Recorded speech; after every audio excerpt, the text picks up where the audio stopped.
Hello good morning guys. അപ്പോൾ ആരും പേടിക്കണ്ട, അത് ഞാനാണ് കേട്ടോ. പിന്നെ പതിവ് പോലെ നമ്മൾ രാവിലെ എണീറ്റുണ്ട്. പിന്നെ എണീക്കാനൊന്നുമില്ല, അത്താഴത്തിന് എണീറ്റിട്ടുണ്ടെങ്കിൽ പിന്നെ ഞാൻ ഉറങ്ങാറില്ല. പിന്നെ അതിൻ്റെ ഇടയിൽ എൻ്റെ കട്ടിങ്ങും കാര്യങ്ങളൊക്കെ ചെയ്തേക്കും. അങ്ങനെ ഇപ്പോൾ 6:15 അർഷു എണീറ്റ് ഫ്രഷ് ആവാൻ പോയി. നമ്മൾ അസ്മിക്കുട്ടൻ നല്ല ഉറക്കിൽ തന്നെ ഉണ്ട്. അപ്പോഴും ഇനി അവനക്കുള്ള ചായ ഒക്കെ ഉണ്ടാക്കി വെച്ചിട്ട് വേണം എനിക്ക് ഷോപ്പിലേക്ക് പോകണമെന്നുണ്ടെങ്കിൽ. മെല്ലെ ഞാൻ അവനെ വിളിക്കണില്ല കേട്ടോ. വിളിച്ച് കഴിഞ്ഞിട്ടുണ്ടെങ്കിൽ പിന്നെ അവന് എന്നെ പോകാൻ സമയത്തില്ല, അവനെ കെട്ടിപ്പിടിച്ച് കിടക്കേണ്ടി വരും. അങ്ങനെ അതൊക്കെ ഞാൻ ഇന്നലെ രാത്രി കട്ട് ചെയ്ത് വെച്ചതാണ് കേട്ടോ. കുറേ രാത്രി കട്ട് ചെയ്യും, അല്ലെങ്കിൽ പിന്നെ പുലർച്ചെ 4 മണിക്ക് നീറ്റ് കട്ട് ചെയ്യും, അങ്ങനെ ചെയ്യാറ്. അപ്പോൾ അതാ ഗൈസ്, ഞാൻ പോകാൻ വേണ്ടി റെഡി ആയിരുന്നു കേട്ടോ. പിന്നെ ഹസ്ബൻഡ് എപ്പോഴും നീറ്റിട്ടില്ല, ആൾ നല്ല ഉറക്കിലാണ് ഉണ്ടാകുന്നത്. ആൾ നല്ല ഉറക്കിൽ തന്നെയാണ് കേട്ടോ. അർഷുവിൻ്റെ കൂടെ പോകാതിരിക്കാണ്. പിന്നെ അതൊക്കെ തന്നെ. ബൈ ബൈ,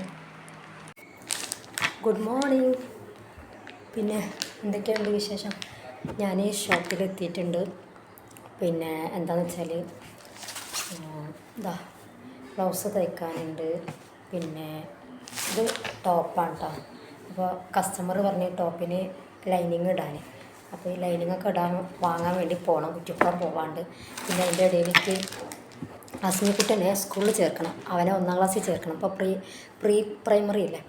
അപ്പോൾ 1ാം ക്ലാസ്സിൽ ചേർക്കുമ്പോൾ നമുക്ക് അതിൻ്റെ അഡ്മിഷൻ എടുക്കേണ്ട ഓരോ കാര്യങ്ങളുണ്ടല്ലോ, അവൻ്റെ ആധാറിൻ്റെ കോപ്പി. അപ്പോൾ അതൊക്കെ എടുക്കാൻ വേണ്ടി പോകണം. പിന്നെ വേറെ എന്താണെന്ന് വെച്ചാൽ അതൊക്കെയാണ് വിശേഷങ്ങൾ. പിന്നെ ഇനി പുതുതായിട്ട് എന്തെങ്കിലും വരികയാണെങ്കിൽ അപ്പോൾ പറയാട്ടോ.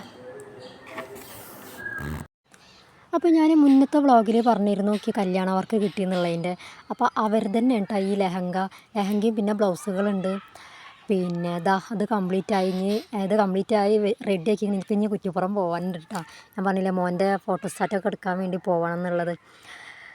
പിന്നെ അത് ചെയ്യാൻ പോകാനുണ്ട്. പിന്നെ അതിൻ്റെ ഇടയിൽ ബ്ലൗസ് ഇത് ഞാൻ വർക്ക് ചെയ്ത് തന്നെ കേട്ടോ. അപ്പോൾ അതും കംപ്ലീറ്റ് ആക്കി വെച്ചിട്ടുണ്ട്. ഇനിയും ഡ്രസ്സ് വരാനുണ്ട് കേട്ടോ.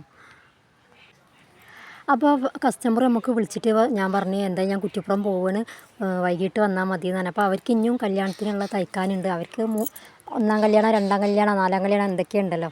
അപ്പോൾ അതൊക്കെ ഉള്ളത് ഒരുപാട് തയ്ക്കാനുണ്ടെന്ന് പറഞ്ഞു.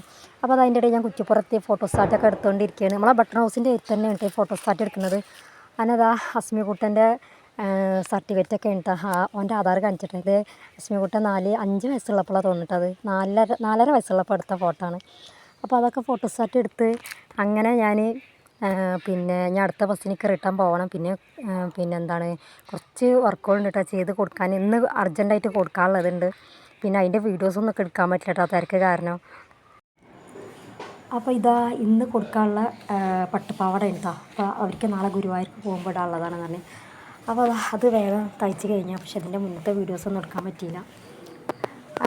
പിന്നെ ഇതിൻ്റെ കൂടെ വേറെ ടോപ്പ് ഉണ്ടായിരുന്നു, അത് കംപ്ലീറ്റ് ആയിട്ടുണ്ട്. പിന്നെ ഇത് ഞാൻ ഇന്നലെ തയ്ച്ച് വെച്ചതാണ് കേട്ടോ. അപ്പോൾ ഇത് വാങ്ങാനിപ്പോൾ കസ്റ്റമർ വരും. ഇതും പട്ടുപാവാടയും ടോപ്പ് തന്നെയാണ്. നല്ല അടിപൊളി ഒരു ഗ്രീന്, നല്ലൊരു എന്താ പറയുക, നമ്മൾ ചാണകപ്പച്ച എന്നൊക്കെ പറയില്ലേ, അതേപോലെ അടിപൊളിയായിട്ടുണ്ടല്ലേ. അതിന് ഗോൾഡും പിന്നെ റെഡും കൂടി വന്നപ്പോൾ കുറച്ചും കൂടി ഭംഗിയായിട്ടുണ്ട്. പിന്നെ ഇതും ഞാനിപ്പോൾ തയ്ച്ചതാണ് കേട്ടോ. പക്ഷേ അയൺ ചെയ്ത് കഴിഞ്ഞിട്ടില്ല, എമ്മിങ്ങൊക്കെ കഴിഞ്ഞ് വെച്ചതാണ്. പിന്നെ ഇത് ഞാൻ ഇന്നലെ തയ്ച്ചതാണ് കേട്ടോ. ഇതൊക്കെ ഒരു ടീമേർക്കുള്ളത് തന്നെയാണ്, അമ്മയ്ക്കും മോൾക്കും ഉള്ളതാണ്. അപ്പം ഇനി ഇതൊക്കെ കഴിഞ്ഞിട്ട് വേണമെങ്കിൽ അസ്മിക്കുട്ടനെ സ്കൂളിൽ നിന്ന് വിളിക്കാൻ പോകണം. 3:30 സ്കൂൾ വിടും. അല്ലതാ ഞാൻ അസ്മിക്കുട്ടനെ വിളിച്ചായിരുന്നു.